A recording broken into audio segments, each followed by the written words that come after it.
Aku Dewa Wisnu yang melindungi seluruh alam semesta, datang untuk memberikan anugerah padamu. Raja Kansa menghitung jumlah pisau yang sudah tertancap di setiap tanda anak Dewaki.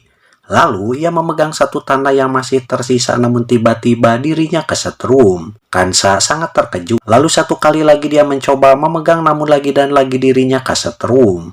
Kansa pun merasa kesal sampai pada akhirnya dia pergi meninggalkan tempat tersebut.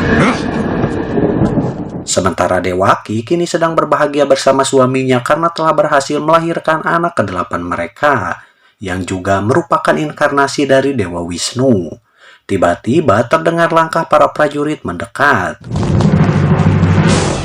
Basudewa segera menyiapkan wadah dan dia akan membawa anak itu ke Gopul.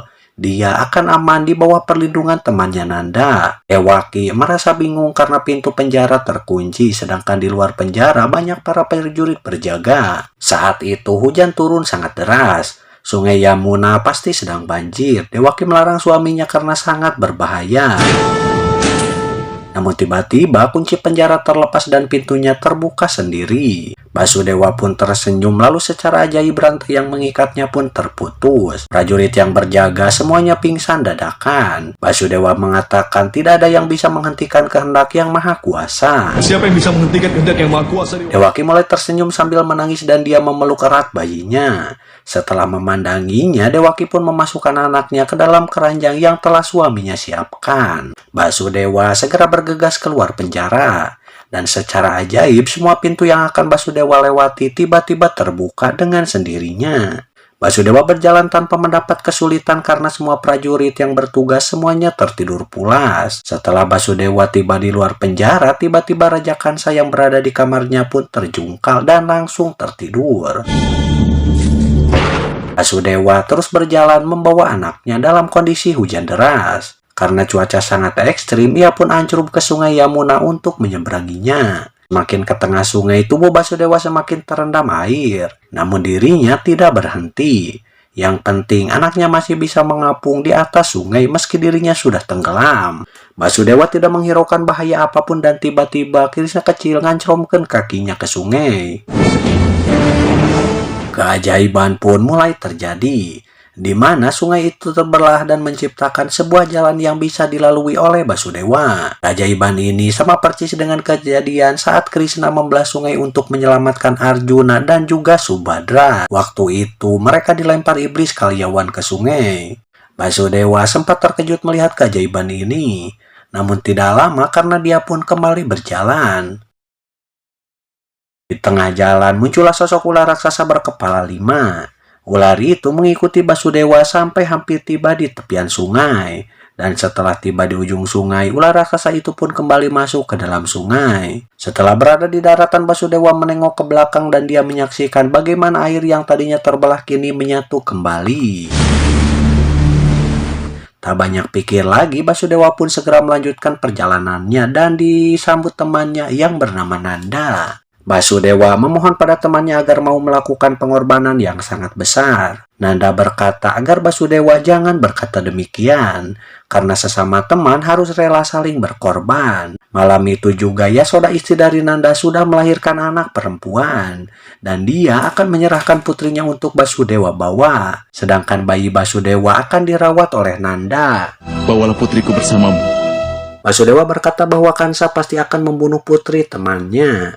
Namun Nanda mengatakan jika demikian maka seluruh alam semesta akan berhutang budi pada putrinya. Dalam situasi ini kedua sahabat menukarkan anak mereka. Setelah itu Basudewa pergi membawa putri temannya dan meninggalkan putranya di bawah asuhan Nanda. Sementara di Mathura, Raja Kansa baru siuman.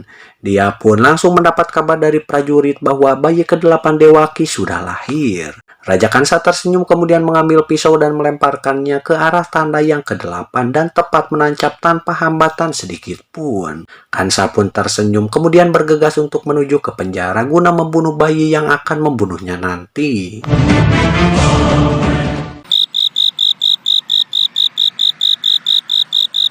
Basudewa sendiri mengatakan pada Dewaki bahwa bayi itu adalah putrinya Nanda. Dewaki pun tersenyum karena mungkin Kansa tidak akan membunuh bayi perempuan. Tiba-tiba Kansa datang sambil cocorowokan. Dia menanyakan bayi laki-laki yang ditakdirkan akan membunuhnya. Dewaki pun berkata jika bayi itu bukanlah laki-laki karena dia telah melahirkan bayi perempuan. Kansa pun sekejap ngahulang lalu mengatakan bahwa itu tidak mungkin. Karena ramalan mengatakan jika anak ke-8 Dewaki akan lahir adalah laki-laki. Basudewa berkata bahwa dirinya sudah berulang kali mengatakan agar Kansa mengabaikan ramalan itu. Berhentilah melakukan dosa setelah membunuh ke-6 bayinya. Mungkin ini petunjuk dari dewa agar Kansa bertobat. Sedikit bercerita bahwa dalam kisah Mahabharata bayi Dewaki yang Kansa bunuh berjumlah 6. Karena anak ketujuhnya ditakdirkan untuk tidak mati di tangan Kansa. Ketika Dewaki mengandung anak yang ketujuh, bayi itu hilang dan berpindah ke rahim seorang istri Basudewa yang lainnya yang bernama Rohini. Anak itu pun dikenal dengan nama Rama. Karena kesaktiannya yang luar biasa, Rama pun dikenal dengan nama Balarama atau Baladewa. Kemudian Rohini juga melahirkan anak kedua yaitu Subhadra yang juga disebut sebagai inkarnasi dari Dewi Yogmaya. Nah, begitulah sekilas tentang asal-usul 3 kakak beradik, Balarama, Kresna, dan juga Subhadra. Lanjut. Berikan anakmu padaku, Dewaki. Kansa meminta agar bayi itu diserahkan padanya dan Dewaki mencoba menahannya karena bayi itu adalah perempuan. Namun Raja Kansa tetap kekeh. Seandainya dia tidak berjanji pada Basudewa, maka Dewaki pun akan dia bunuh. Kansa meminta agar bayi itu segera diserahkan padanya dan tidak peduli laki-laki ataupun perempuan. Karena bayi yang ke-8 Dewaki tetaplah harus dibunuh. Berikan anakmu padaku.